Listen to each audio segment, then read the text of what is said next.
Here we go.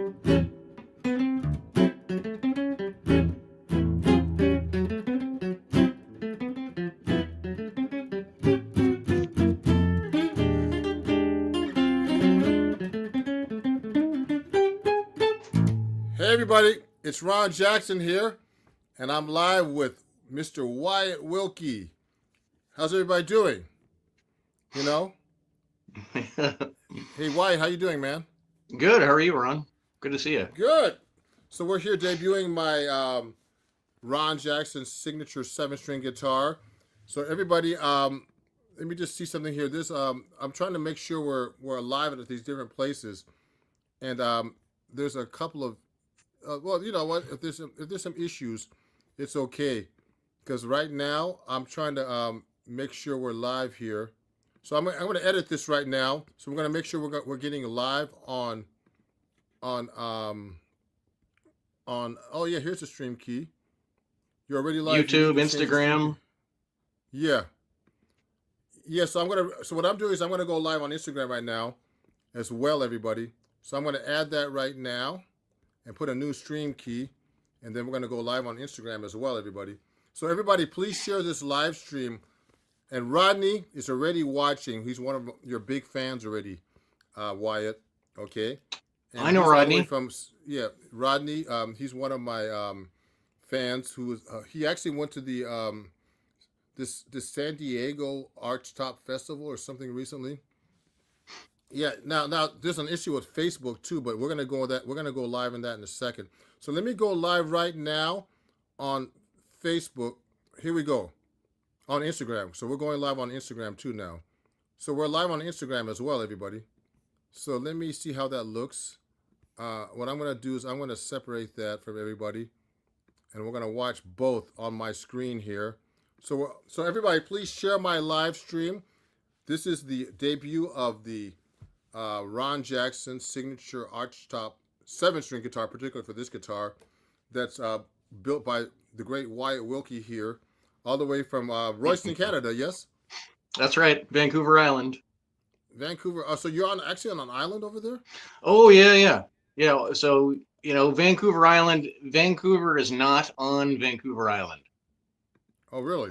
Yeah, a lot of people think that, but so Oh, yeah, wow. I'm way out. I'm kind of way out in the middle of nowhere, which is Oh, nice. wow. Yeah. And how did you always grow up over there? No, I've been all over. I had my shop in Britain for 5 years, California for a couple of years, Georgia. Oh, wow. Where else? Yeah, all over the place. But I've been here for 15 years, which is it's nice to actually be able to settle down. Oh, wow, wow, Yeah. wow. And so you started your shop over in that area, didn't you?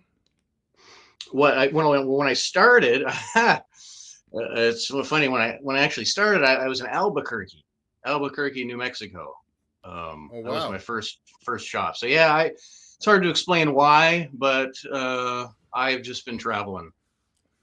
Oh, And wow.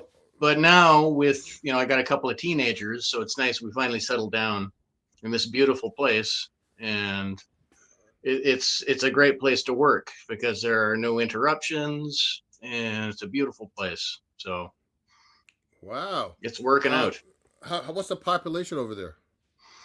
Um, I sort of live in it. There's sort of three towns in this area, and it's about 30,000 people. Well, that's not too small. I No, grew up in a town that was smaller than that, but so there are a yeah. bunch of people watching right now. So everybody, please share this live stream with everybody.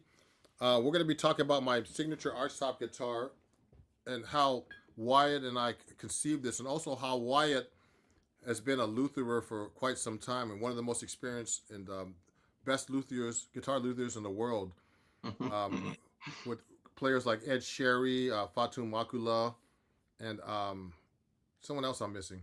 Ted So Ludwig. Ted Ludwig plays a 7-string model. So this is my signature guitar. We're going to talk about this today. So right now um, I'm going to put Wyatt's website here and as well, And you could also check out this guitar, um, on on my website. That's on the live stream right here, everybody. So let me put this right up for you in the comments, okay, everybody, so you can see this. And I think also I can comment also on YouTube. I mean on Instagram right now too, because there's two different browsers we're on right now.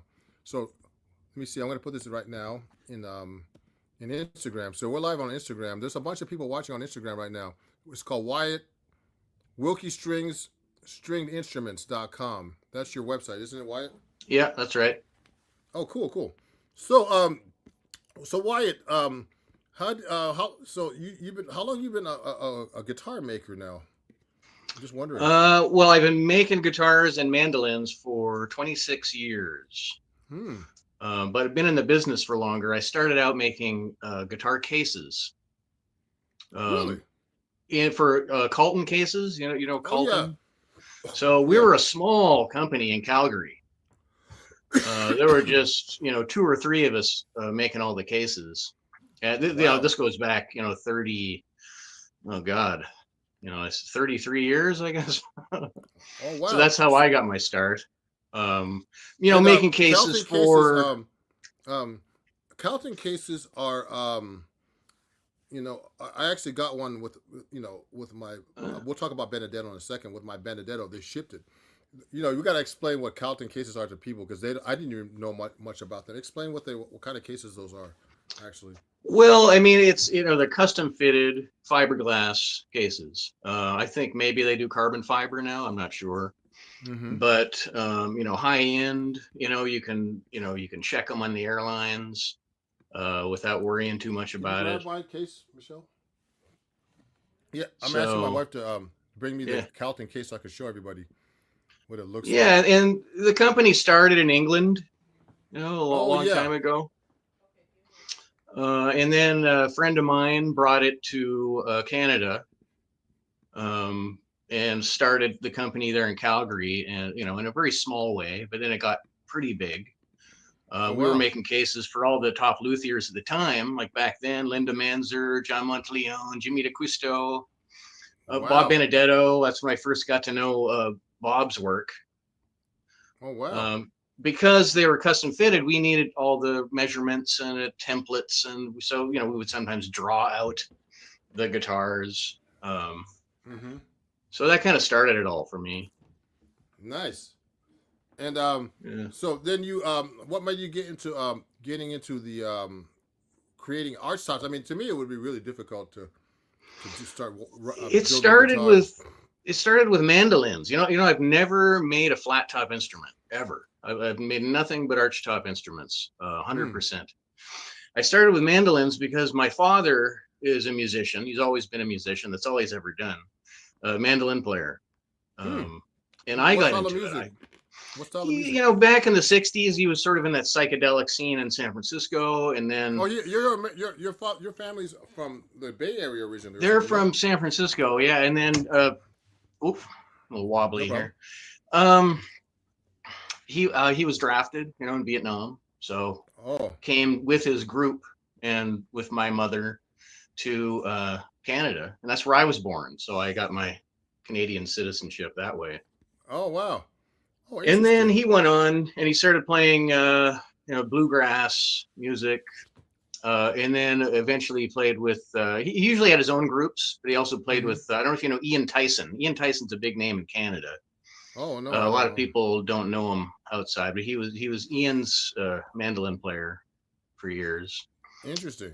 And yeah, he's kind of trying to retire, but he's still out there playing. But anyway, I sort of drifted into that too, and I started playing mandolin in groups around Calgary, and then in Indonesia. I played in Indonesia for a few years, Indonesian You were living band. in Indonesia?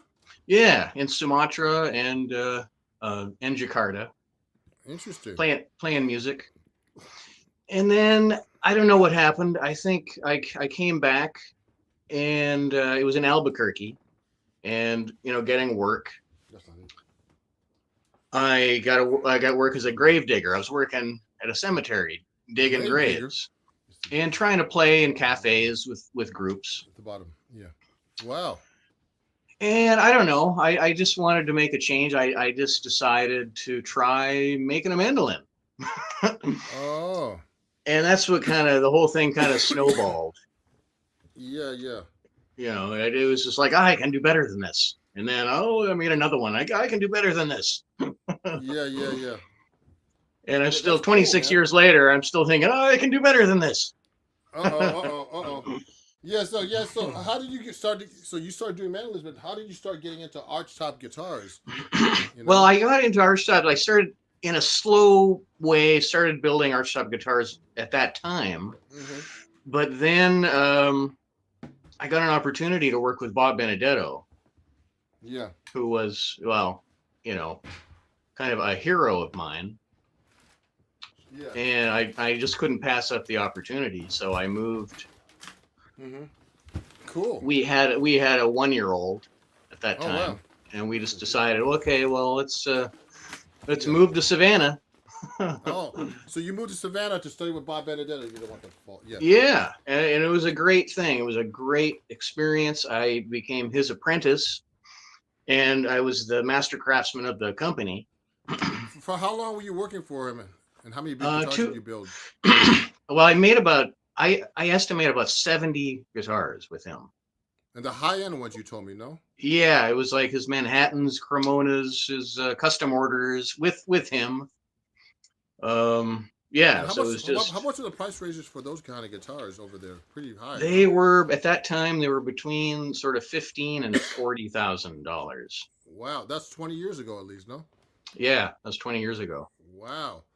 You know, And that's yeah, big money and these days for a guitar. we Yeah. we couldn't build them fast enough. People were just buying them up, and I That's remember amazing, man. there was one guy who bought 8 $40,000 guitars. 8? Wow. And I remember Bob actually hand delivered them to the guy. Wow. Before we keep going, there's someone here that's made a comment. So anybody, is there any questions you can ask about to Wyatt about guitar making? Because I want him to show you around the shop in a second. Yeah. There's a question here. There's a comment right now. The Rob Armstrong collaboration guitar was one of the finest creations ever. Congratulations. Did you do that one? Yeah. Oh, yeah. That to me it's one of my favorite guitars ever. What was that? I don't even know what that is. Well, the famous cartoonist Robert Armstrong. We did a collaboration where he painted the outside. Because I don't know if you've ever seen, like, back during the Depression, you'd see these sort of stenciled cowboy guitars. Oh wow! There'd be cowboys sitting around the campfire. It would say, "Howdy Pards" on it or something.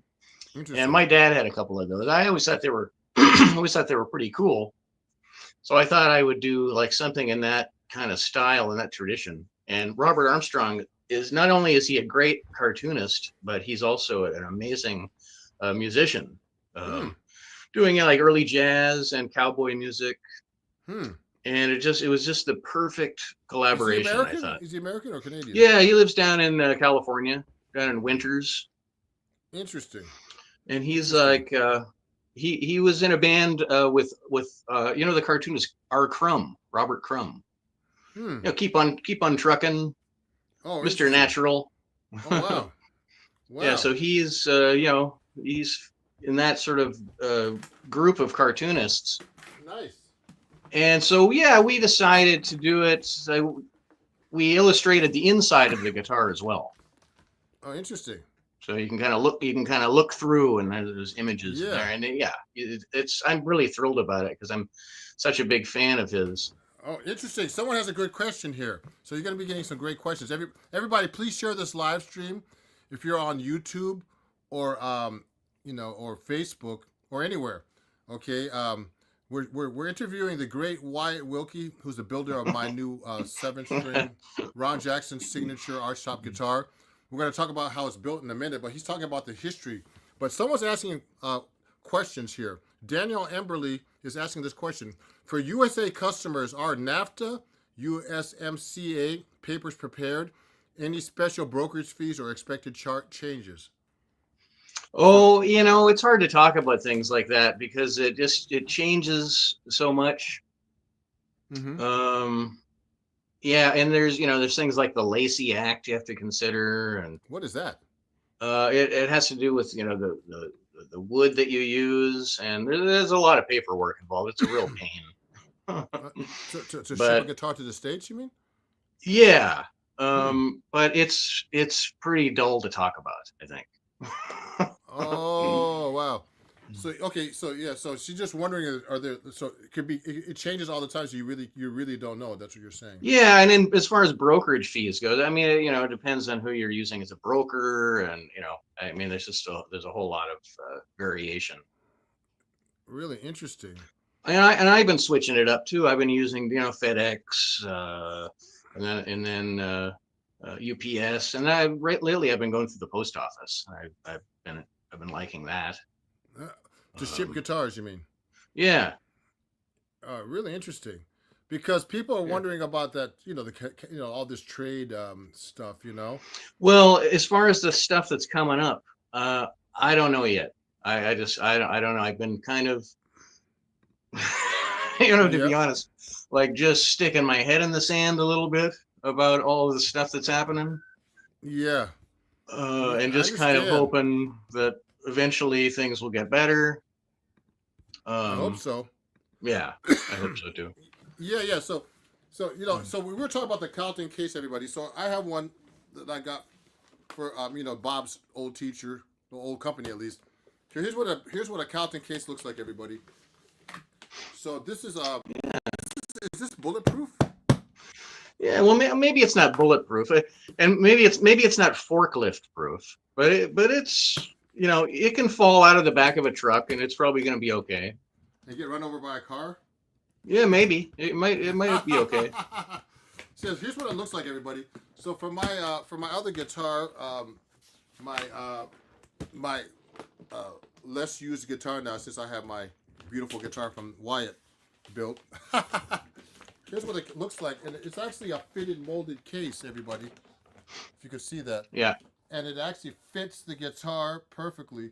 And this weighs a lot. It weighs like 25, 30. I don't know how many pounds it weighs. You know. yeah, they're pretty heavy. That's the thing. Yeah. And what's it made out of? So I'm just trying to figure out. Well, that would probably be fiberglass. Yeah. And this was pretty Um, expensive, a couple $1,000, I think. yeah, they're like 1,400-1,500 bucks, I think. Yeah. And this and Hoffy cases are also good. I use Hoffy a lot. Jeff So this is Hoffy. like, yeah, yeah, I've heard about them. Yeah. So this Yeah, I is a really great like case. I those. mean, if you want to protect your guitar, like if you're on the Yeah, road and and you have to throw it under the plane, you can. You yeah, know what I mean? it is great. And they make them in Texas now, Austin, Texas. Oh yeah. So remember, they're trying to bring manufacturing back here, but everything in the States is expensive because people are expensive here. You know what I mean? Yeah. You know. Well, So actually, I think what happened actually now, if I remember right, I'm not sure if I get this right, but I think Colton, Hoffy, and maybe Hiscox cases mhm. are Yep. now all being made in the same factory, I think. Oh wow. So yeah, that case I just showed you, you could also get like a backpack extension because it's pretty Yeah, yeah. heavy to carry. There's like one little strap you carried on, and it's heavy, man. If you carry in the airport with your bags, The it's back really, really the heavy. backpack straps are great for that. Yeah. Yeah. So when we're gonna be talking about my guitar in a second, but when Wyatt shipped the guitar, he put these special foam or whatever air Oh, things. Explain these, yeah. Wyatt, a little bit. Oh, those are great, and they're pretty new. They're like in the last couple of years. Stuart McDonald, the great Lutherie supply company that's been around since the late '60s. Uh-huh. They came up with this shipping system, Because I saw this at which NAM actually when I was at NAM in January. oh I, yeah, I don't know if it's it's the same great. company. I guess it must be. Probably, I think they're the ones who do it, and you inflate them. Just use an air compressor, and one goes on the bottom, one goes on the Of the top, case of and the then there's guitar a case. cardboard insert in the center to keep the guitar centered in the box. Uh And huh. it takes a lot of the stress out of shipping. It really does. It really protects the guitar. Yeah, Yeah. because I was wondering how you shipping my guitar. So that's what they look like, everybody.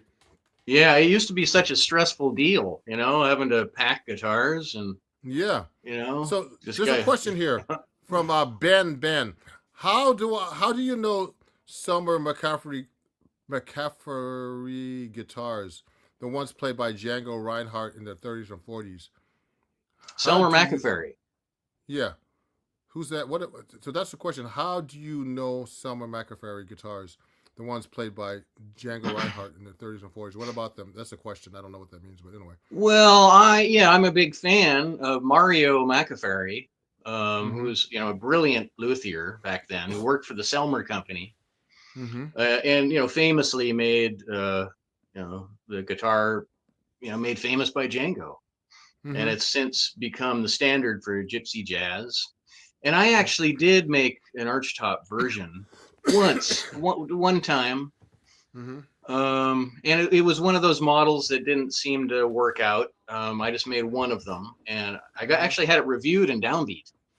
Oh A wow. really good review in Downbeat. I called it the Cento, which was Mario Macafary's birthplace. Oh wow. Was that is that in And France? in Who's that? Italy. Oh, Italy. Oh, okay. Oh, I don't know. I don't know about. Eh, I don't know him that well. it was it was a cool guitar. I really liked it. It's sort of a gypsy style in shape. Um, but I Interesting. guess there wasn't much demand for such a thing, so I only made the one. Oh wow, wow. So you But know there's what? a Yep. Go ahead. I was just Go going to ahead. say that there's a woman not far from here, Shelley Park, in Hmm. Vancouver, who makes that style of guitar, and Interesting. she's one of the best. Oh wow. You know. Yeah. So I'm sure people want to hear this guitar a little bit. Why don't I play a song for them, and you take a break for a minute, and Yeah. we'll talk about the parts of the guitar, and then you'll show them around the shop and how you built the guitar. So everybody, please send some questions right now, if you have any. We're streaming to 3 different platforms right now, and remember, let me show you something right here. I'm gonna pin this comment on top here so you can see that that's where you can get the guitar. You just go to that link on that Bitly link, goes to my website. But when you hit the contact button, it goes directly to Wyatt. So you talk to him about the guitar and what you like to get made, how you like to get the guitar made. But we'll talk about that in a minute. But you should hear the guitar a little bit. There's a question before I Yeah. do that.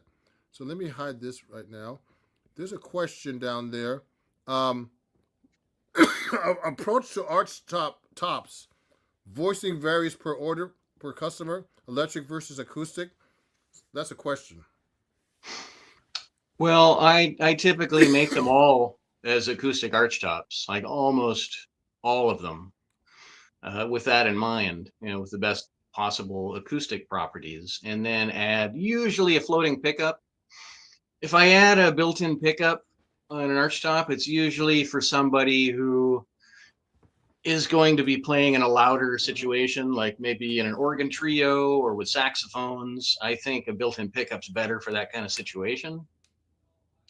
Um, Avoiding, maybe a little bit of the feedback Oh, you'd cool. get. So yeah, that's pretty much how that goes. Oh, cool. And there's another question. Did you make a guitar for Jimmy Bruno? Which model? Well, I've been working with Jimmy now for a little while on a signature model. Oh, And well, I've actually I can show it to you here in a bit. yeah. I have it pretty far along. Um, Oh, wow. Really? so yeah, so How there would long be you been also be a working on Jimmy that for? Bruno. How long What's you been that? working on that? How long you been working on that for? Oh, I think it's been 2 years. Oh, Um, really? yeah, Why is it taking I so long? I'm kind of slow. No, it's okay.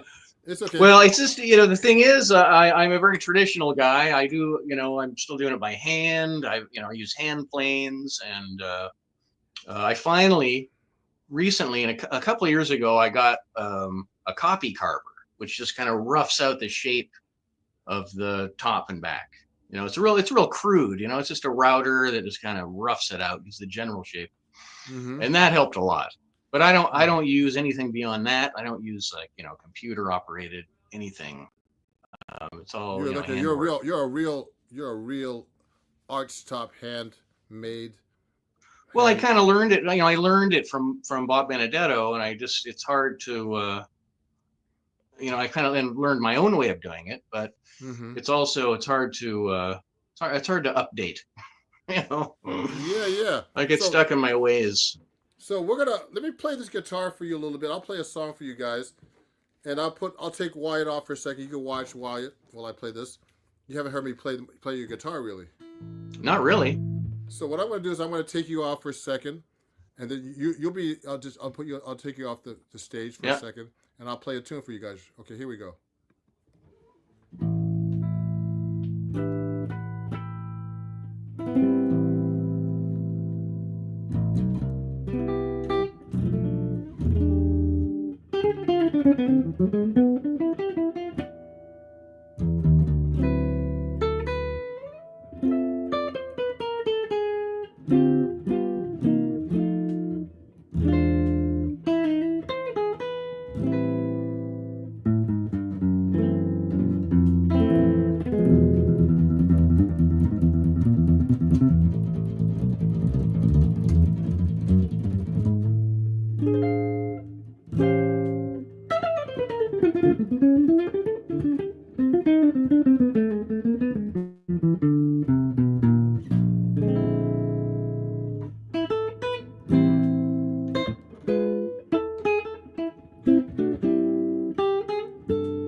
Woo!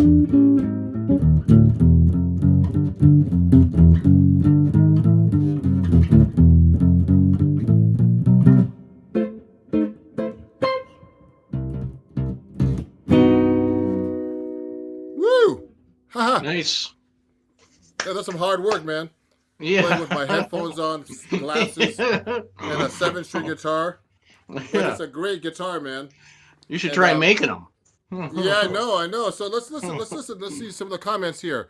Hey, do you make okay? So good afternoon, brother Ron. Total Dove 27 is watching right now, and guitar play along channel. Some of my big supporters are watching right now. What says what he's saying? What's up, Ron? To recall, it was Eris Protector packaging that was at NAMM 2025. So have you heard of Eris Protector packaging? No, but I guess maybe that's where Stuart McDonald gets them from. Oh, that makes all these lovely packaging guitars and storage. So Wyatt, That's gotta be it. there's a question for you right now. Wyatt, what were your initial thoughts when Ron gave you the specs for his signature guitar? So let's talk about my guitar a little bit. That's a great question. Yeah. Well, I thought, well, that's a big guitar. Yeah. Yeah, go ahead. Well, it's 18 inches. I remember you were thinking kind of like a Super 400 for specs. The size of it, the scale length is oh God, it's 2.5 inches. 25 and a half. Yeah. Yeah. Which I don't normally do. I don't normally go that long for a scale length. But yeah. You know what's interesting about it? It's like a Super 400. Isn't that a Super 400 scale length? Yeah, I don't know actually. Is it that long? Yeah, I wouldn't be surprised. It's that big, actually, everybody. But so and then go ahead. I did sort of go back and forth for a while, thinking should it be more of a traditional guitar like a Super 400, or should it be something new? And I thought, well, I eventually decided it should be something a little different. Yeah, new and distinctive. And so, and it's something I've always kind of wanted to do. I wanted to make a larger version of my Northern Flyer guitar, which is, it's one of my favorite designs, but just to make it big like that and in a 7-string, it has really appealed to me as soon as I thought of that. And I just got obsessed with it. And it came together like I kind of drew it out, and the idea with the signature models really is to keep it simple, make them every bit as good as any of my other guitars, like for playability, for tone, every bit as good, but just none of the bells and whistles, like like minimal or even no binding. Yes. So let me show him around. Let's show them around so they could see what we're talking about here. So let me show you guys.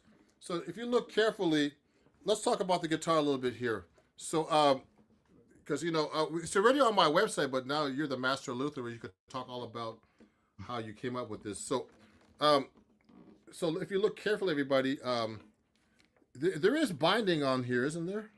Well, there's binding on the top on that one, yeah. I like to have binding on the top, because if you don't have binding on the top, then you just got that really soft spruce edge that can really get dented up pretty quickly. So I just put a real simple maple binding on the top of the guitar, and none on the back. Right here, you mean? Yeah. So that's it right here. Yeah, just nice. So you know. I didn't even notice that till you told me. Yeah. Well, yeah, you don't really notice it because the color goes right over the binding. Nice, very nice. Which I think is a great look. Yeah. So let's tell everybody what the guitar is made out of, like this top, and how you came up with that. The top is a European spruce, which is probably my favorite spruce to use. Just the way it works, the workability, and just the it's a little soft spruce, which is what I get around here. And then X-braced. Pretty. Like this? Yeah. Oh, okay. Pretty sure. Yeah. Which go ahead. which is a good combination because it lets the top move a little bit, and it just really helps with the acoustic voice of the instrument. Yeah, this has a really great natural sound. There's a Yeah. question Rodney says. Is Rod's Art Shop the first 24 fret art shop you made? What is the radius of the neck? Oh, yeah. I've never made a 24 fret guitar. This is amazing, man. I love this guitar. You see how I was playing out really high earlier today in my solo piece. You have that high. Yeah. When I saw you playing, and when I was putting these frets in, I'm thinking, like, can you fit your fingers in there? Oh yeah, I can do it. Yeah, I can do it. Well, that's good. Yeah, it's really great. It's pretty in tune. And what did he ask? The radius of The radius of the neck. The neck is pretty wide too. So the radius of the fretboard, Mm-hmm. 12 inches. 12-inch radius. This you mean Which like this? the curve of it. Oh really? The curve of the fretboard. Yeah, it's slightly curved. You know, like a violin fretboard is curved. Well, it's like that, but it's just not curved as much. So is the radius? Is this the way around this way, like this? Let me show you. Is it like this? Is it around like this? Is it? I think The fretboard. Oh, interesting. It's not flat. It's slightly got a slight curve to it. Yeah, it's one of those things, you know, you don't really notice it, but you just know it's a little more comfortable. Yeah, it's great. You know, I noticed when I first got the guitar, I had my action really high, but I had to lower it a little bit because there's more tension when it's a longer scale neck. Yeah. You know, yeah, a little bit more string tension. So I had to lower a little bit the, the fret. Here's the thing. This is wider than normal too. The neck, this way, like this. Yeah, it's. Well, I remember I had to. I think I had to talk you down a little bit. Yeah. You wanted it really wide, and I remember we took it down a little. I can't remember what we ended up with. Maybe 2 3/16. Yeah. Maybe. This is like the size of a classical guitar neck, isn't it? Yeah. The width. Yeah. Pretty much. Pretty much. Oh yeah. So so now so let's keep going. So and then we're gonna show you how you can walk around your shop in a minute. But so all the pieces, the tailpiece, I mean what do you call this thing? Tailpiece.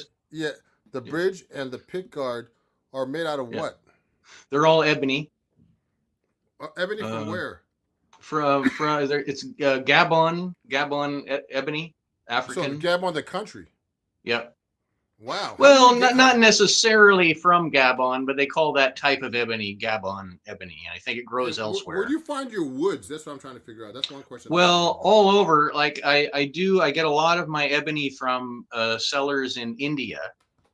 India, really? Yeah, and it shows up in a big canvas bag, and it's stitched up, real old-fashioned looking thing. And I'm always thinking, there's going to be like a cobra in it or something. Interesting. Or, but I get most of that stuff from India, but the back and sides are from here in on Vancouver Island. Interesting. And so the back and sides are all the same? All the same wood? Yeah. Wow. And the neck too? And the neck, what did I do for the neck? I think it's a Spanish cedar, I think. Can we have a look at it? The fingerboard is Indian rosewood. Oh wow. Amazing, man. Yeah.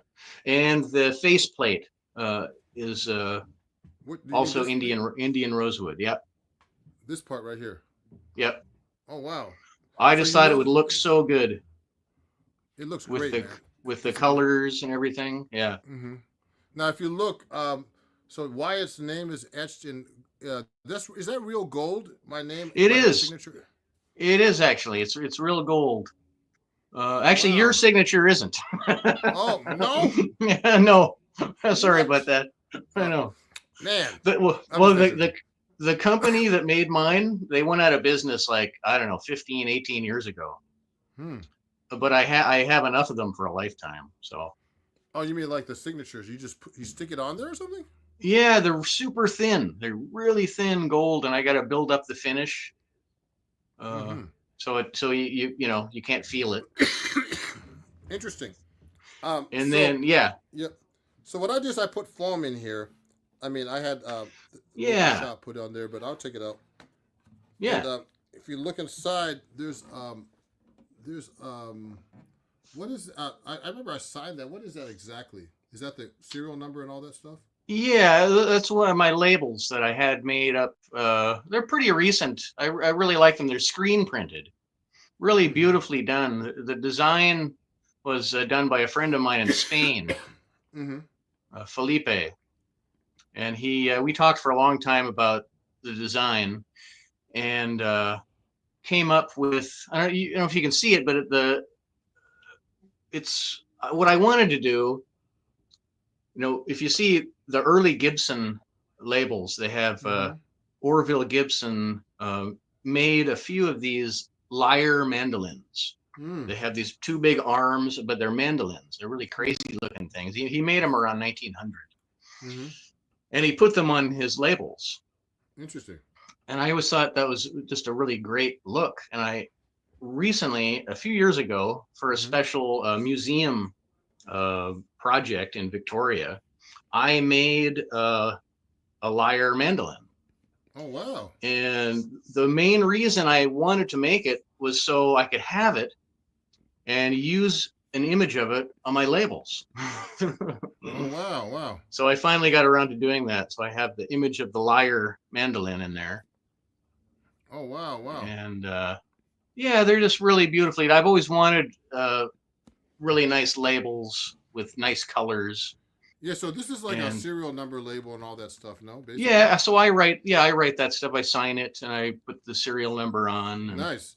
Now, there's a question here. Do you think less blinding? This is from ENB. Do you think less binding can keep the top from being too stiff and loosening up the trebles? less bind. No, I wouldn't say that. Mm-hmm. No, Okay. I wouldn't say it. I think you hear about things like that, and I don't But really your see it guitars, working but that your way. guitars, I think the quality of your guitars, nothing would happen to that kind of guitar the way you build Well, things. to me, it's really about learning about how to carve the tops and backs, and learning about how the top and back work together. Mm-hmm. That's the most important thing, because they Yeah. work together a certain way, Yeah. and it all has to do with how you carve each and how you brace the top, and little things like binding, um, Yeah. size Yeah. of the tailpiece. I think those are by comparison they're very you know Yeah. small Yeah. potatoes. Someone's saying beautiful guitar. First time seeing one like that. The one like the one you're holding. So Turtle Dove 27. This is so we're going over. I'm with the guitar maker for my signature 7 string archtop Wyatt Wilkie, and we're going over everything about this guitar because you know we built this guitar not only for me but for people who are interested in getting to the archtop guitar without having all the fancy inlays and binding and everything, ornaments, but a well-made guitar still for a professional like myself. And so, if you want to get to the archtop realm, which people think is unattainable, you can. It's affordable now with this archtop. So that's why you never see this as a brand new guitar. So we're explaining that today, and I think the concept we want with Wyatt is this. You can get this Ron Jackson model with all the same kinds of trimmings, but I have mine particularly as a 7 string because I'm a 7 string specialist, but also I still play 6 string, obviously. Um, but you can get this guitar in different dimensions and 6 or 7 string, and body size too. So um, Yeah. uh, what are the different sizes that you make for the guitar for the Ron Jackson So archtop for yeah, your for other this one, customers? we could go down to 16 and a quarter, like my Northern Flyer, Mm-hmm. and we could do With a this, 17. you could do it. You could do this kind of cut any way you Yeah, want to. yeah, yeah. And what else? So yeah, 16, 17, 18. Yep. How Yeah. many? What kind of frets? See, I have 24 frets because I wanted that, but you don't have to have 24 frets on the I guitar. don't think too many people want 24 frets, but usually 21, 22, kind of that Yep. ballpark. And And then thick. How about the thickness? Is this a little thicker than? yeah, Let's see. 18-inch guitars, I usually go about 3 1/4. Is this what So this is? I think so. I think so. Yeah. And Interesting. so for a 17 and a 16, I usually do 3 inches. Interesting. And I have a long scale neck. I think this is 25 and a half inches. Yeah. And so, what would be the choices people can have? Well, I mean, I always accommodate for if somebody has a specific scale length that they'd like, but to be honest, 99% of the time I do 25 inches, which is Yeah. my preferred scale length. And And I you could just do find that shorter or longer, a little bit shorter, a 24 little bit 3/4. shorter, a little bit longer is not a problem. But Yeah. I just find that 25 inches is, I quite like it. And I Yeah, think yeah. most people do. So, and you could do 6 and 7 string for the Ron Jackson model too, yes? Yep, 6 and 7 string. So yeah, that's what. So this guitar is built for people who want to get into the art stuff. So realm like this with all the quality parts and everything, and build from a experienced top guitar maker like Wyatt, and one of the best in the world. And there's a question right here. There's a few more things I got to talk about the guitars still too. Daniela Emberly asks, "How are body edges done on Ron's guitar done? Is it more vulnerable to damage without a binding for protection?" People always wonder about that. I don't think that's true though. Well, I mean, I think it's true of the top, and that's why I like to put the maple binding on the top. Yeah, I mentioned it a few minutes ago, but Do you see it, if it everybody? were left to just be a spruce, it would dent very easily, and it just wouldn't look good. But this has a little bit extra protection. That's what you're saying. I mean, maple is considerably stronger than spruce. So So you have that right here. I see the line. yeah. But then Wow. in the back is maple anyway. Yeah. So I didn't put any binding on it. Just that's one of the things to keep the cost down. Um, Yep. But it's still a great guitar. I don't think it'll fall apart too easily. Yeah. well, I mean, it's just a visual thing. I mean, beyond all of that, um, it's every bit as good as any guitar that I Mm-hmm. make. Yeah, that people always wonder about the binding. They think it's gonna fall apart, but I don't think you would make a guitar with less binding fall apart. You No. because you know you wouldn't want that to happen. You know, yeah. So I know this guitar seems really solid to me, and I don't think it'll fall apart very easily because No, it's not doesn't have all it's that not gonna, fancy binding. it's not gonna fall Yeah, yeah. apart. And so let's talk about the other parts of the guitar we haven't talked about yet. We didn't talk about the so right now, everybody, we have like I have he created a hole here to put my input jack. Sometimes you have do you always put a hole put the input jack in the guitar, or do you put it in That's the kind of tailpiece a sometime? it's kind of a new thing for me, actually. For almost my entire career, I had the jack go in at the in pin. So why did you change it with mine? Well, I changed it before I made yours, but I just Oh, kind of do them all like this now. oh, interesting. Um, Why? I Why I change? I just I've never been happy with the way that the guitar the tailpiece attaches to the guitar on an Mm-hmm. arch top. Mm, Um, I've always interesting. wanted to come up with something a little stronger than what's commercially available.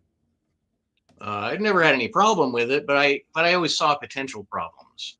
So Mm-hmm. I came up with a brass end pin Mm-hmm. that the tailpiece attaches to, and it's just real solid. It's just a Mm-hmm. real solid piece, and Yeah. I just don't worry about it at all. It goes all the way through the tail block, Mm-hmm. a half-inch, piece of brass threaded Mm-hmm. with an attachment for a guitar strap. Yep. And yeah, so I always like that. And then I just moved the jack around underneath the guitar, which, I think that's a comfortable place for it. Yeah, it's fine. Yeah, and what's interesting, everybody, is there's a question here before we keep going. What preference of finish on the top do you prefer, Wyatt? French polish or anything similar? Well, yeah, I see. For many years, I did French polishing on everything, mandolins, my archtops. I was really into French polishing and violin varnishes. I cooked up my own varnishes, and it got to be a little too time consuming. Mm-hmm. And I found that it would wear away more easily.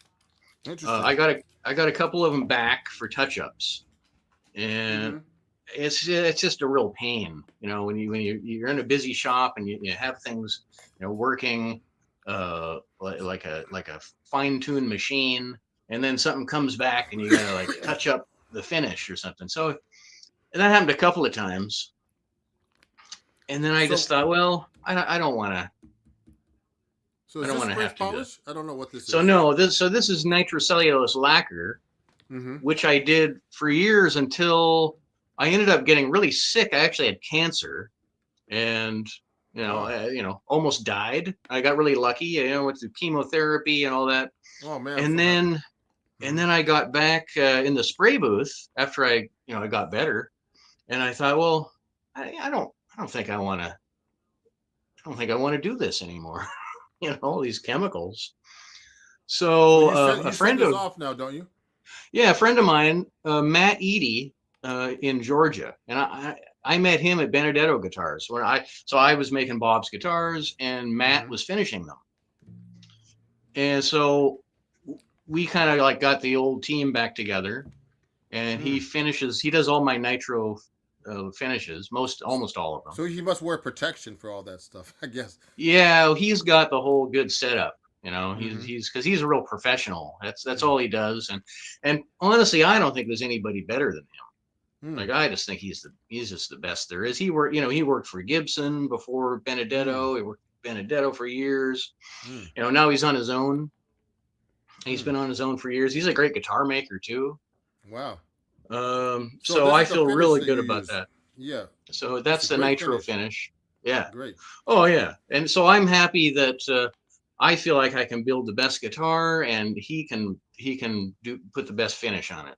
Oh So wow, great. There's a question here. Why do you have a preferred? This is for Rodney T, one of my big fans, and I'm interested in your guitar. Why do you have a preferred neck shape, CDU, and radius for chordal playing like solo jazz guitar? well, I don't know about radius of the neck, but I'd like a round neck. Um, Like this? yeah, like that, slim and round is the way I go. So I guess you'd say it's a C shape. Yeah. I don't like the sort of meaty parts, like the cheeks that you see. I don't like that. Maybe some people do, but I just find that it's gets in the way. I spend a lot of time carving necks, Mm-hmm. and they're not necessarily like So you perfectly carve this with symmetrical. like this with. Yeah, you can show us in a second actually Yeah. how you put Oh this yeah. together in your shop because people are really interested in this. Here's another question. Please explain truss rod adjustment. If the top of the neck was 180 degrees at the truss, how much do you really turn the Allen key at the time? Like a quarter, half an inch, or less more? Please help. Wait, if it's 180 degrees.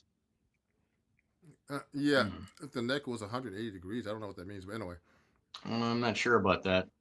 Well, I what I do with thrust rod adjustments anyway is I just take it slow.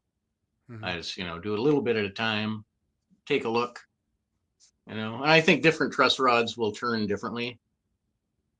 Mm-hmm. I've Interesting. been using truss rods from Allied Lutherie.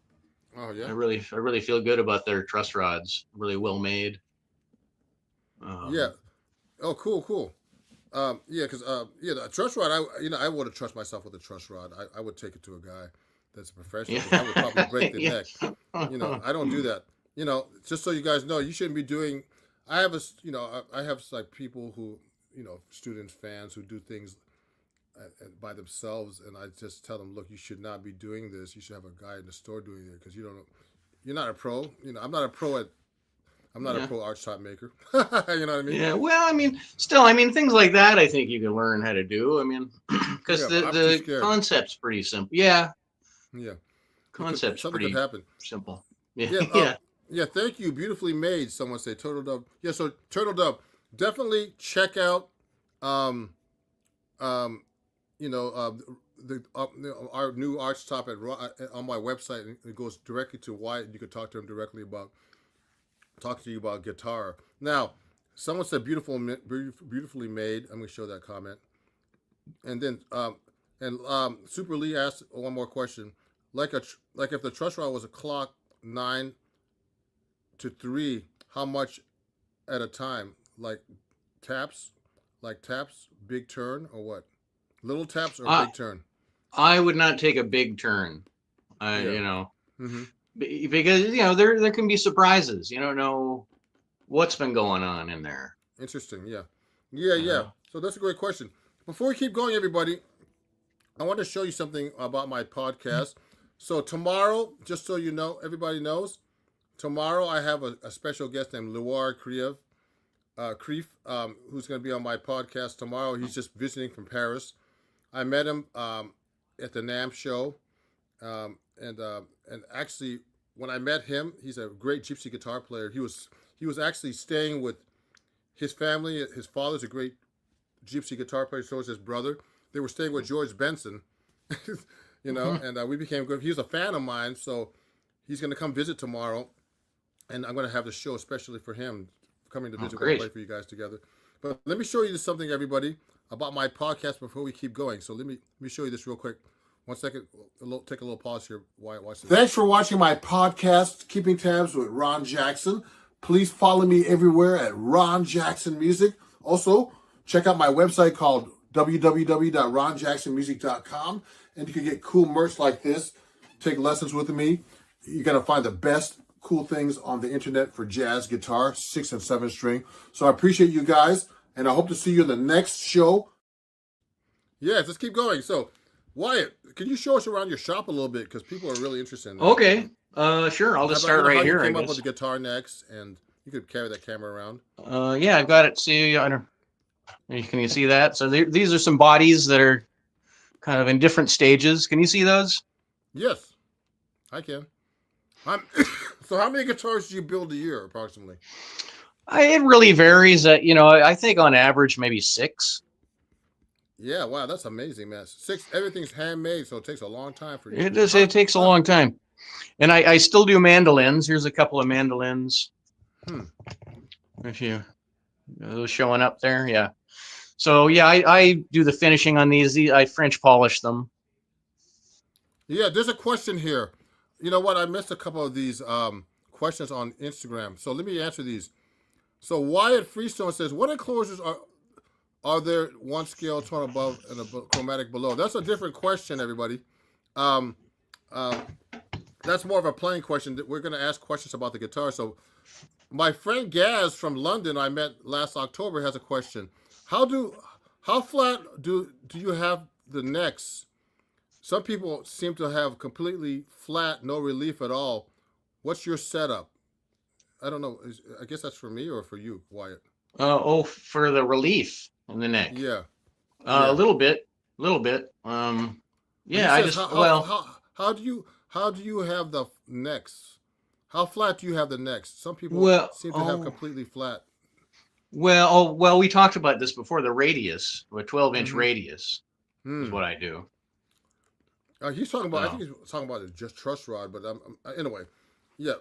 When you do when you use a truss rod, I make them flat.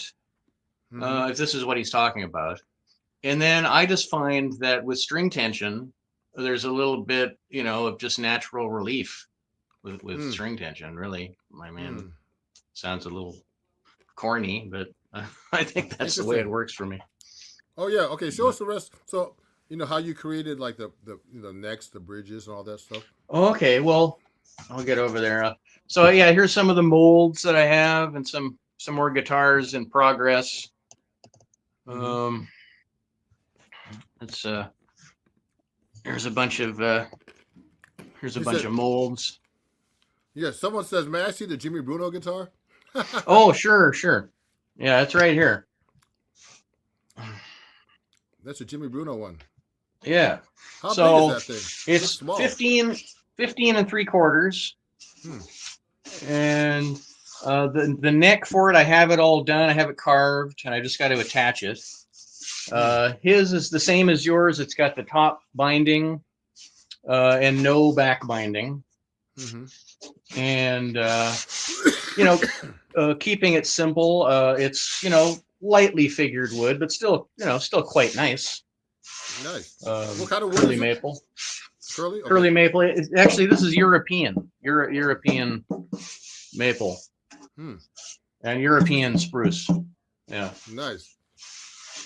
Very nice. Yeah. So a built-in pickup, which we talked about it, and what do you want? So I mean, what's the difference between the sound with a built-in pickup and a floaty pickup like mine? We didn't talk about my pickup either. This is a Kent Armstrong pickup. Yeah. And what I like about Kent Armstrong, I realize now, it has a really natural sound.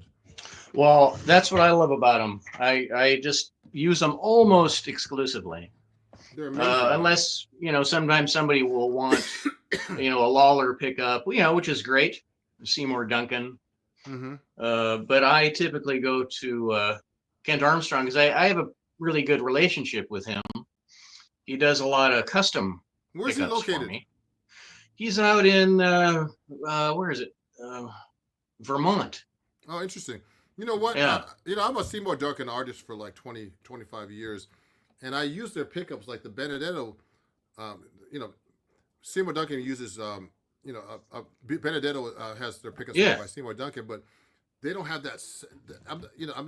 It's more mechanical or not as natural sounding as this Kent Armstrong pickups, though. I don't know how he's been doing it for so long. His father, is a famous pickup maker, and he makes these himself. He's got a little shop in his basement where he makes it all handmade. He does it, because he has his production stuff that's built elsewhere, maybe in China. I'm not sure where. Mm-hmm. Yeah. But then he also has a little shop in his basement where, like, nice. I don't know why I assume it's in his basement. But oh wow! But so what else do you have in that shop over there? Is that everything? Where should we go next? What do you have over there? What else could you show us? People are interested. They love this kind. I got kind of a lot. I got a lot. Here's a 7-string. Oh, who's that for? That's for Taylor Roberts. Oh, I know Taylor. Yeah.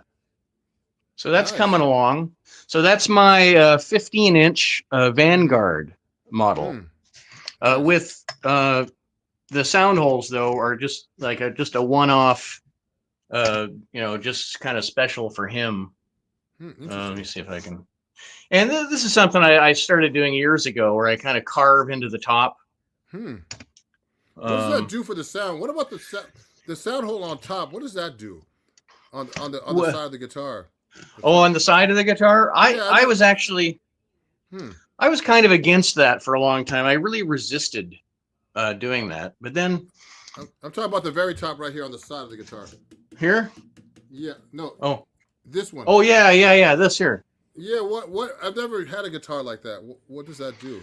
Well, yeah, like I was saying, I always kind of resisted that until I had a customer who really, really wanted it, and I asked him why, and he said, I don't play out, I just play at home for myself. So, and can you hear I was kind of amazed. I was kind of amazed that it sounds better to the player because the sound is redirected and it comes right up. And it's a beautiful thing. It really is. Wow. So I get that with mine. I'm just kidding. Well, yeah, that would have made it a little more added to the price, though. Yeah. Yeah. I was going to ask you a question. Does that affect the sound when you perform live, like through an amp? Like, does it affect feedback, or I have no idea. I don't know about feedback. I would suspect not. Interesting. But yeah, I don't know. It's really interesting. I was wondering about that. I've seen that before. What else is over there? The jury is out on that one. I'm not sure. Okay, so there's that one. Here's. It looks like a big shop, man. Pretty big. It's tiny, actually. Oh, it's tiny. It looks big on camera. Yeah, it's just a room in my house. So here's one that I'm binding. Mm-hmm. Wow. So this Wow. is European maple, and I'm just fitting the binding on before I attach it. And that's a 17-inch Paramount. Wow. Nice. And then here's a little 14-inch guitar. I call it my Superba model. Mm-hmm. I love coming up with guitar names. Yeah. So a little Art Deco inlay. Nice. See when you start adding all these Art Deco stuff, the price of the guitar goes up a lot, doesn't it? Yeah, so I've got 3 levels. Like my professional series is the lowest. Yep. Well, now the signature series are the lowest, but Yeah. before it was the professional series, and then the classic series, and that's what this is. This is a classic series, so it's kind of in the middle. And then the elite, has the best of everything, the most binding, the best wood, maybe custom inlays. Sometimes like a gold plated tailpiece. Yeah. Yeah. So the more you add, the more longer it takes, and and all the inlays and stuff add to the cost of the guitar. Yeah, and there's a Kent Armstrong built-in pickup there. So when you build the pickup in and it's floating, what's the difference? What if between the two? Yeah, because it leaves the guitar more acoustic when you have the floating pickup, doesn't it? Yeah, that's the idea with a floating pickup. You don't want to disturb the top at all. Yes, this is really great, man. It has a really great sound, resonating top on my guitar. And and ideally that's what I would want to do. But there are, like the last guitar I made for Ted Ludwig. He specifically wanted a guitar that he could play, in a loud group, like with an organ or saxophones. Yeah, I could do it with this guitar though. If I put in here. you could. Oh, you certainly could. But I think you'd be, well, especially with the plugs, you could. Yes, that's what I use the plugs for. Yeah. Yeah. There's a question here. Do you ever use cedar for a carved top? Ian B is asking that question. Yeah. Well, yeah, I have, but not very often. It just doesn't have the, I would say, the warmth of spruce. Yeah, I understand. Yeah, I understand. Yeah, so that's your whole shop basically now, no? I have another outside. Should we go outside? Yeah, show them outside. There's the door. I want to put your link to your website here too, so people can check it out. So yeah, for inside, and this is where I do most of my stuff. Inside, yeah. Inside, down here, I got that's the archtop wood down here. All the woods. Where do you get all these woods? I get it all over. Italy, Slovakia. Around here. Around. Yeah.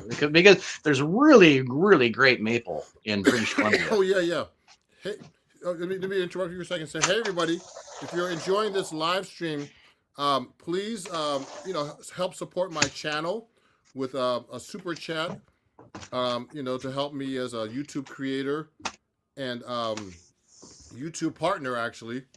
That helps me continue making great content like I'm doing right now with the great Wyatt Wilkie, my guitar maker, and the Master Luthier himself. So hit that super chat button right now, and I'll make sure you get a shout out as well, on my live stream here. Thank you, everybody. So let's continue. Yeah, we're gonna have out there, man. Canada's we're gonna have to move. It's beautiful. We're gonna have to mow the lawn, though. Yeah, I noticed. There's like aliens growing out of there now. I know. It just happened all of a sudden. Now that it's springtime. Yeah, I thought there would be snow with right now. Yeah. I'm just joking. So yeah, there's a question here. Why, working with so many archtops throughout the years, do you have any favorite vintage archtop? Someone's asking that question. Oh, I absolutely do. Well, the Super 400. It's such a beautiful thing. I just, you look at it and you just can't imagine, like, how can you improve on that design? Yeah, that's why Gibson's a big company. Yeah. Yeah. The Gibson did so much, didn't they? I mean, Oh yeah. the L5, Yes. those old Stromberg guitars are so cool. Oh yeah. My friend from Montreal is saying, "Hi, buddy. Snowing in Montreal." No, damn. Sorry about that. So that's my friend David May, a big supporter of mine. He's watching right now too. Great, thanks, Dave, for coming on. This is the great Wyatt Wilkie, a master archtop maker, a guitar maker in Royston, Vancouver, Canada, with my new archtop guitar, David, that I was talking about earlier. Check this out. So if you're interested in one, go to Wyatt's website right now and help support him and his great company. So so what's that back there? So Yeah, just Canadian, yeah. I've got back here is more the bigger machinery. Like I've got this big drill press, a little lathe, machinist lathe, the planer, Nice, big bandsaw. Wow, you got a lot of equipment, man. Yeah, well, I started slow. When I started out, I just used a handsaw to cut everything, and then I eventually got a bandsaw. And then, over the years, I would just every few years I would try to add something. What I'd be worried about as a musician is getting cut by those things. Oh, I know. Yeah. I had to be very, very careful. So it's a mess right now. There's this dust everywhere, but it looks good to me. Here's a cool thing, this spindle sander. That's a useful thing. Oh yeah, nice. David Maillet is asking, Wyatt, does Wyatt know about the Montreal Jazz Festival? Of course you do, don't you? Which one? Montreal Jazz Festival. Oh yeah. Well, I haven't been for a long time. Yeah. But it used to be at the same time as the Montreal guitar show. Oh wow! Which was so great. Oh, it was so great. Oh yeah. I love that. Talk about how you get your guitars out to your fans and customers. Oh, before we do that, are Luthier and Godin the same? He's asking. That's a question. I don't know if that's a name. Godin's a company. I wouldn't know. Godin and which? Luthier. I think Luthier is just a name of you as a guitar maker. I don't know. Godin's a company. Well, Godin's a company. Yeah, I don't know. Yeah, I'm not sure what he means by Luthier. So I don't know. Luthier is just a name of a guitar maker. Marissa has a question. I had to say hello. Ron used to play at my bar. He's awesome. Marissa, which bar? I need to go over there and drink. Okay, great to hear from you, Marissa. Where's that at? So what were you saying, Wyatt? So I mean, some people don't understand it though, but luthier, it comes from luthier, which is somebody who makes lutes. A lute maker. So the word goes way back, hundreds of years back when people made lutes, and I think it just kind of became a generic term. I mean, I'm sure a historian will tell me I'm wrong about that. That's my take on it. Oh yeah, Marissa says I used to play a place called Curvin's. So yeah, I mean, just just wood here next. Yeah. There's Reggie. Nice. Oh, I see. Nice. This is a good one. The thickness sander. So this is my favorite thing, and this really saved my career. Oh, nice. Oh yeah. I call him Sandro. Just so you know, David's interested in one of your guitars. He's asking if you make left-handed guitars, and you make left-handed guitars. I've made a couple left-handed guitars. And it's confusing, but I can do it. So David, yes, he can make a guitar for you left-handed, and you talk to him after this. and see if you're interested in a guitar. You can rewatch this live stream about how he builds guitars, and talk to Wyatt about making a left-handed guitar. But yeah, because I've seen you post recently, Wyatt, with the left-handed guitar. Yeah, he says merci, merci. Yeah. So there's a question right now on One for a fellow in Paris. no, no, fellow in Montreal. Montreal. Wyatt? What's that? He's in Montreal. What's the question? If you can make he's the guy asking about a left-handed guitar. Oh, Yeah, he's yeah, in so Montreal. absolutely. Yeah, he can make you Okay. one, David. No problem. Yeah, so he said merci because he speaks French over there. So now here's another question. What blueprints do you recommend for a beginner archtop builder? Someone's asking that question. What blueprints do you recommend for a beginner archtop builder? Well, honestly, Bob Benedetto has his plans that he made for his Manhattan, which really, I just don't think it gets any better than that. Maybe there's too much information, but I think you can like make the guitar more simply than he shows in the blueprint. But yeah, I think definitely Bob Benedetto's Manhattan. Oh, definitely. Yeah. It's definitely. To be honest, is another one of my, I don't know if you call it a vintage guitar because they're still being made, but I got to make some of them.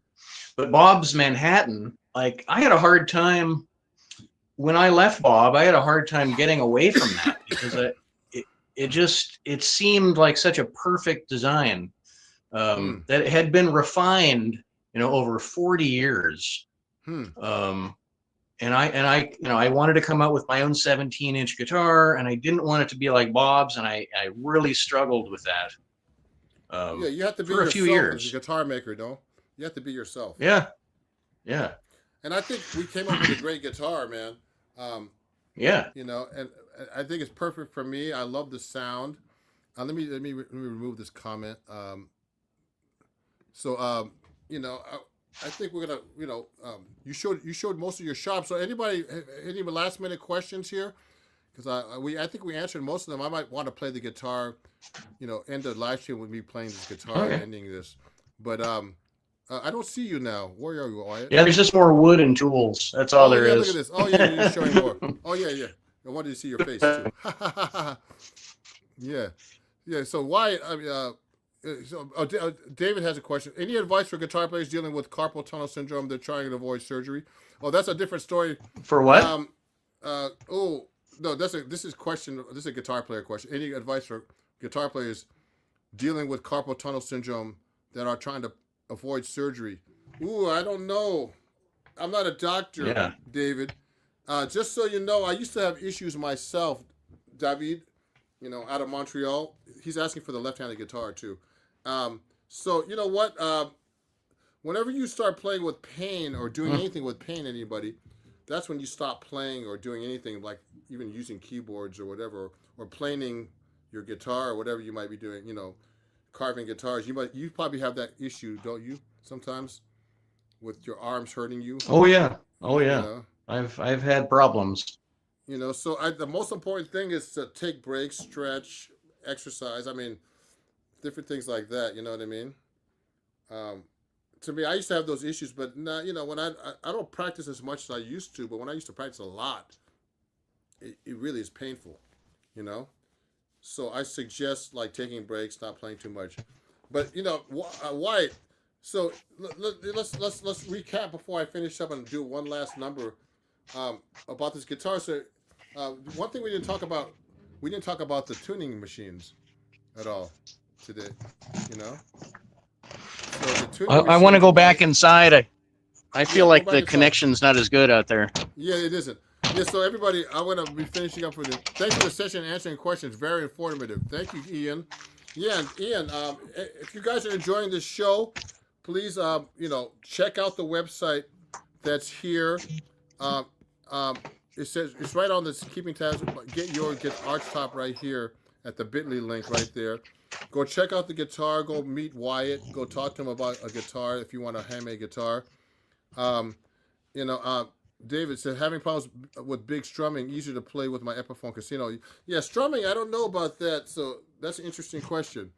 So everybody, please definitely, you know, if you, usually we try to do super chat goals on my live stream. Rodney gave $5. Thank you, Rodney, for the super chat, man. The first super chat of my live stream. So if you enjoyed the live stream, everybody, please super chat me now to help me with creating more content like Rodney did, my big supporter. And thanks a lot, Rodney, for your super chat. And usually I try to get super chat goals on this, but this is really more focused on Mr. Wyatt Wilkie and getting him more guitars so he can make about 20 guitars a year. No, yeah. No. Oh. No. He couldn't do it. Maybe 7. Yeah. So everybody, if you want to help support my channel, please do what Rodney did and send a super chat of $4.99 or more. Thank you so much. And before we keep going, a couple more questions. This is what kind of tuners are these? We didn't talk about these. Oh, so yeah, those are Goto 510s, I think they call them. Yeah. Mini Goto. Is this made out of real gold? No, they're plated. I think they're brass plated. They're brass. Okay, I thought it was gold. I was like, I was gonna take them, put them in my teeth, but it's okay. Yeah, well, and I like using the minis for 7 strings. So you don't have like all that weight and. Yeah. And Rodney gave me a donation of $5. And he said that's my deposit for the signature by Wyatt. So everybody, if you want to get a guitar like this, talk to Wyatt. It takes how long to build a guitar like this, Wyatt? I would say at this point 1.5 years. So if you maybe a little less now, you could if you want to get a guitar, just talk to Wyatt directly. Just go to my link on my website or just email him. I already put his website on here already. You could talk to him directly. You get a deposit. You got to figure out what kind of guitar exactly you want, how you want this guitar made, and then you leave a deposit. It'll take 1.5 years before it's finished, and then when it's finished, you I guess that's how it works. You pay the rest. No. Yep. Yeah. And 1.5 years these days, it's not as long as it used to be. Yeah. So we will keep these questions and put them on Ron's website and directly link to Ron's signature model page. So my goal is to have everybody play Wyatt's Archtop and my Ron Jackson model, everybody. And so we want to work with you to help you get the dream guitar you want at not a crazy price like all these crazy. There's a local store over here called Lark Street Music, and there are like guitars that are going there for 60, 70, and they didn't know about you, Wyatt. So I want to bring this guitar in. They already worked on it, so we want Wyatt to be known over here more all over the world. So there's a couple more things here. Relative humidity in my music room is 60 to 70%. I heard that the guitars sound tubey when the RH is not ideal. Around 45%. I don't find that it's in the case of my guitar's thoughts. What's a good humidity, basically? Yeah, that's really high. And the problem with that is if you take that guitar, and it's exposed to a drier environment, you could have problems. It suddenly shrink. It's nice. It is nice to keep it around 45 if you can. Oh wow, yeah. Cool. Yeah, so thanks Wyatt for appearing on the show. I'm going to play one last song, and then I'm going to end the live stream. But everybody, please, we'll rewatch the live stream. And and we've talked so much about guitars today, and you should know everything about the Archtop now. And please, support Wyatt and check out his website. And he's one of the best guitar makers in the world. And you'll hear now when I play this guitar one more time before we finish. What's coming out of this guitar. So I'm going to try different things right now for the last song. And I've been playing this out to gigs already. I love the guitar. It has a great natural sound. And thanks, Wyatt, for appearing on my show. And, I'm going to play one more song, Wyatt. So any last words, Wyatt? No, I just want to say thanks. Thanks for having me. And I had a good time. I really enjoyed it. Me too. And have you ever had an interview like this before on live YouTube movie? I think, yeah, kind of. I think I did one for Fretboard Journal a long time ago, Yeah. but not very often. Yeah, I do this a lot recently because I have my own channel right here. But this is my show called everybody. This is my show called Keeping Tabs with Ron Jackson. So I've been keeping tabs on Wyatt. I'm gonna be keeping more tabs on him right now, and I'm gonna give him some tabs so he can start learning how to read on guitar. I'm just Yeah. So thanks everybody. Let's thank Wyatt. I'm gonna take Wyatt off the screen right now. I'm gonna play one last song before I finish up with my signature model guitar, so you can see the whole thing right now without any interruption. And then I'm gonna end the live stream. So thanks everybody for watching and having Wyatt on the show. So we'll say bye to you, Wyatt. And hey, see you later. to, Thanks. Remember to go to Wyatt String. What's it called? Wyatt String Instruments. Wilkie. WilkieStringInstruments.com. Yep. Yep. So remember to go check out his website, and you'll see this at the end. Okay, you can watch this live stream after. So bye, Wyatt. I'm going to play one last song after. All right. You go. See you later, Ron. Thanks. Have a great day. You're welcome. Thank you. You too. Thanks, Wyatt. So let me play, everybody.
Yeah, everybody, thanks for watching. You know, again, please share my live stream with everybody. And if you enjoyed the show, please help me get to my super chat goal today of you know, there was no goal actually, but you know, I appreciate everything. And you know, if you consider donating $5 or more right now to help support my channel, that would be great. I'd like to thank Rodney T, my great friend out of California, who helped support my channel. And I appreciate you guys all. Thanks a lot. 50 Cent PMP, please. I don't know what that is. Said Saeed or said, thanks for watching, everybody. And I see a lot of great people that watch the show. And remember to come back and support my channel and watch my other videos. Tomorrow I have Leor Kreef. He's going to be a guest on my channel. In person, we're going to be playing together, so I don't have to play 7-string by myself. Okay? And I appreciate you, everybody. Again, come back and watch all my videos, and I'll see you guys very soon. I'm going to end the live stream right now, and I'm going to put up this little goodbye at the end of the stream. Here we go, everybody. Here's the ending. I'm going to play the outro, and please see you soon on my next podcast, everybody. Thanks. Have a great day.